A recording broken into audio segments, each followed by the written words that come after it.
Now here we bring our feature presentation for this afternoon, and the title is The Ancient Wisdom in Modern Society. Now, the world we live in has changed dramatically. We have transitioned from an industrial age to information, knowledge worker age with all of its profound consequences.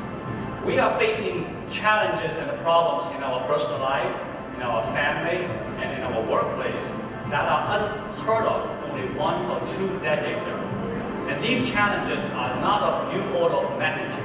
They are altogether different in kind. And some of the common challenges we all have today. Fear and insecurity.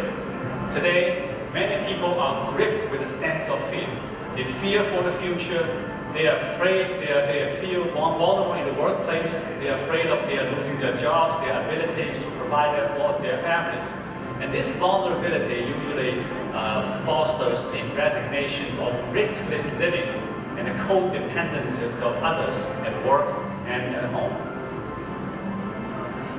Blame and victimhood. Now, whenever you find a problem, you will usually find a finger point of blame. And society today is addicted of playing victim. If only my boss was not such a controlling idiot. If only I hadn't been born so poor. If only I had lived in a better place. If only I had not inherited such a temper from my dad. If only my kids weren't so rebellious. If only other departments did not mess up orders all the time. If we were not in such a declining industry, if only my people weren't so lazy without drive, if only my wife can be more understanding. If only, if only. Now, the children of blame are cynicism and hopelessness. If we succumb to believe we are victims of the circumstances and yield to the plight of determinism, we lose drive, we lose hope. And we usually settles in resignation and stagnation. Lack of life balance. In today's cell phone society, life is increasingly complex, demanding, stressful, and absolutely exhausting. For all the efforts we manage our time to do more, be more, to achieve greater efficiencies through the wonders of new technology, have we produced balance and a peace of mind? In the last 50 years, the success literature is filled with image consciousness, with techniques, with quick fixes, with social band-aids and aspirins that address acute problems and sometimes appear to solve them temporarily, but left the underlying chronic problems untouched. And these underlying chronic problems will fester and resurface time and again. The truth is, our problems and the challenges and the pain are universal and increasing. The solution to our problems are and always be based on timeless virtues and the principles that are common to any enduring and prospering societies throughout the history. Now, allow me to introduce to you an ancient civilization, a culture that has endured 5,000 years. A culture that is rich with virtues, wisdoms, and the principles. Now, Chinese culture is very different than American culture. It is very different than Western culture. Let me illustrate to you my point with 2 paintings. This is the Death of Socrates. It is a 1787 painting by French painter Jacques Louis David. It represents the death scene of Greek philosopher Socrates. And also depicts here are his disciples, Crito sitting ruefully at the bed's end, and the Plato clutching Socrates' knees. Now, when you and I look at this painting, we see the same thing, and we interpret the same way. Socrates was offered 2 options. 1, exile. 2, death. And Socrates chose death. Every single square inch of this painting is filled with color and contents. There's no room for you to imagine otherwise. Water buffalo by Chinese painter Koran Li is quite different. It is not picture-like. It is primarily black and white, and there's a lot of empty space on this painting. There is not a single stroke of water, yet in your mind, you can see water, can't you? And you can see how the water flows. You can imagine the season of the year, the time of the day, and the surrounding landscape of this painting. Some of you can imagine and hear the sound of birds singing, and you can smell the fragrance of from the blossoming flowers. So it is that difference between Eastern and Western culture. In the Western culture, it is solid, it is linear, it is reasonable, and it is logical. Here is a point A, and here is a point B, and you connect the dots. That becomes the shortest distance between A and B. If you start from point A and take it one step at a time and keep walking towards B, you will eventually get from A to B.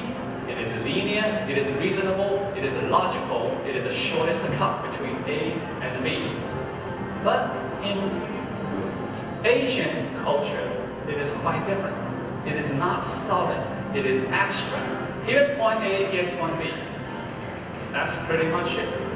And how do you get from A to B? You have to figure out. There is not an obvious way, there's not a logical path. There's no such a thing called shortest distance. You have to figure out. You can walk, you can drive, you can fly, you can bend the space and touch A and B together. You punch a hole right through. You can take a quantum leap, but you have to figure out your own way.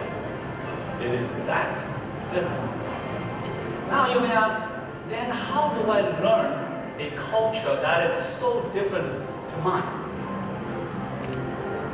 Now, here I quote what Plato says. The things which we perceive as real are actually just shadows on the wall.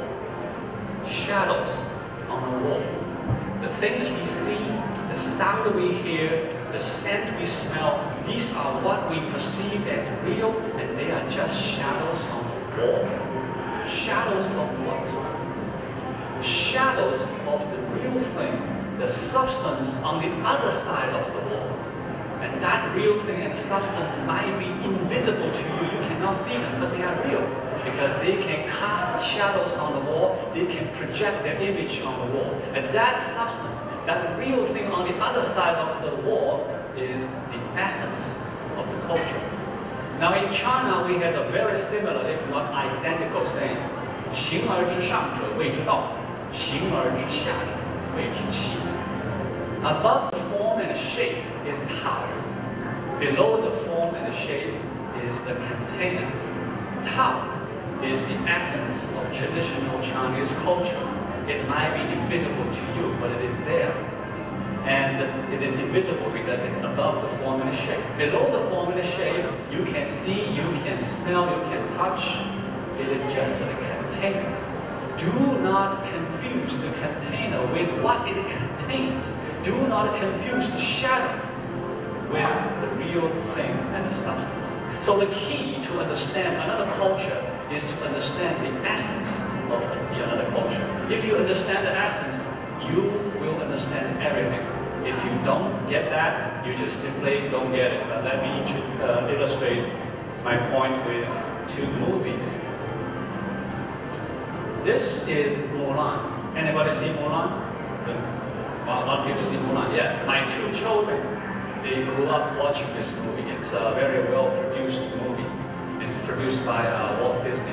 Before Disney began their production, they sent their artists to China and other Asian countries to study the landscape, to study the Great Wall, and to study the facial features of Asian people. So all the characters in this movie, they all look like Chinese, they talk like Chinese, they dress like Chinese, and Disney did a very good research on traditional Chinese culture. And even the way they paint the war horse is utilizing a very classical Chinese technique. And the story is based on true Chinese story. 1,500 years ago, there's a girl named Mulan. She joined the imperial army on her father's behalf. She fought war for 12 years. It is a true story. Very authentic. Now let me compare with the second rule.